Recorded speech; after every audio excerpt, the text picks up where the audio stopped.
টি-20 বিশ্বকাপ শুরুর আগে সাকিব আল হাসান ছিলেন অলরাউন্ডার র্যাঙ্কিং ১ নম্বরে। তবে বিশ্বকাপ প্রথম ২ ম্যাচে সাদামাটা পারফরম্যান্সের পর প্রভাব পড়েছিল তার র্যাঙ্কিংয়ে।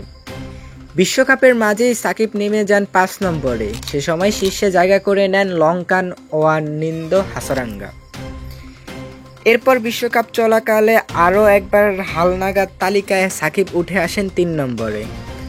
সে সময় শীর্ষে ছিলেন অস্ট্রেলিয়ান মার্কাস স্টোয়নিস।